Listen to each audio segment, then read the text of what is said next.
On today's episode of Decolonizing Christianity, we're going to be talking about the compartmentalization of religion and how that is at odds with glorifying Christ with everything that you do.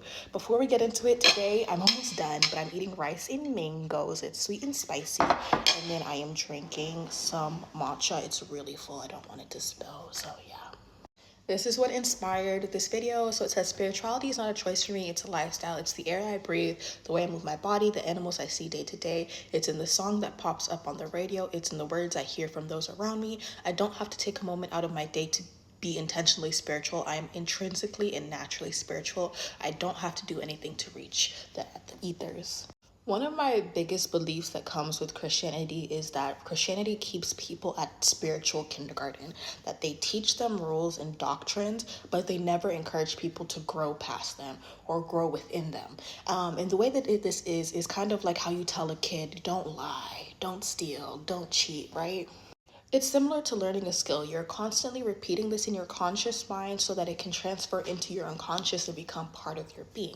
That is the natural progression. For example, like dance. Like when you first start dancing, you have to think about your posture, perform, keep your chest open, do this. But then when you get further on in dancing, that is just a natural part of the way that you dance. Like you don't have to consciously think about it. But Christianity kind of stops people at that conscious place, in that physical realm, in that rule realm, where they're constantly repeating the same things over and over and over again, right?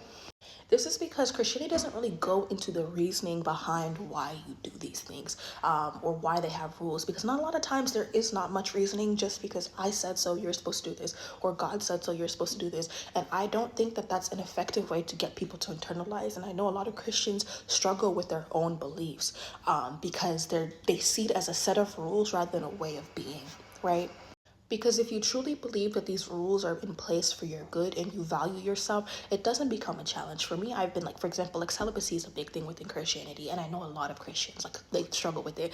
They're always testing the edges of, oh, that's technically not sex. That's technically not this, right? And I don't think celibacy is a sin or anything, but I've been celibate for over a year. I think a year and a half, almost 2 years at this point, right? And it was only difficult when I was a Christian versus when I started doing it spiritually as a way of protecting myself and seeing value with it. And it became a part of my being where I only want to let people who value me access me in that way. And I know that I am special. I know that I'm all these things. I know that I am worth being valued in that manner. But in Christianity, it's just don't have sex or you go to hell. That's not, you can't, that is a kindergarten. That is something that you tell to someone who does not have the capability to process more.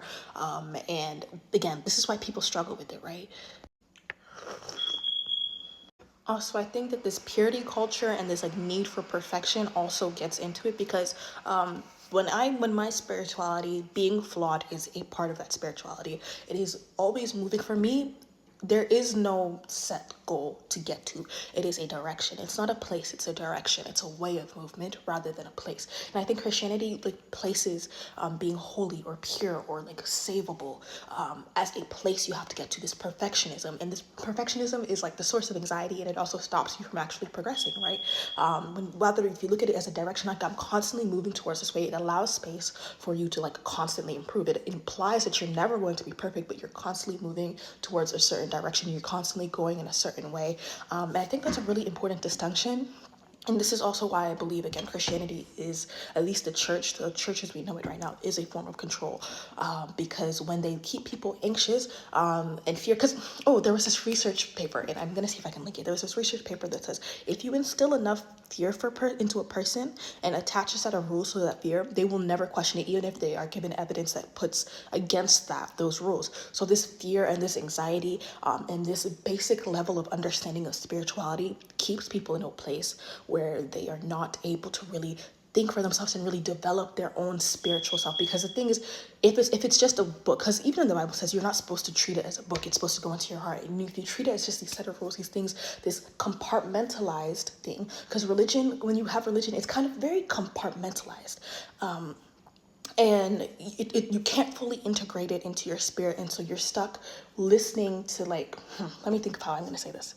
When it's not fully integrated into your spirit, you're stuck looking outside of yourself for your spirituality, when spirituality has to do with the human spirit and has to do with things, because God comes from within you. Even within the Bible, it says God breathed his life into you, right? His spirit is in you. So if you are looking for it, once you take those religious teachings and you integrate it into your spirit, you kind of have now this dynamic where you are fully integrated with the religion or the spirituality that you want to be a part of, right?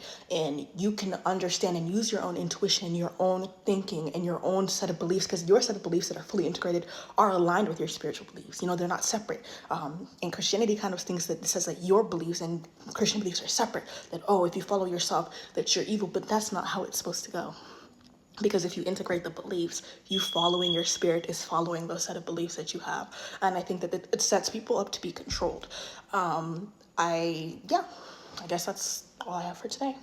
Y'all stay blessed.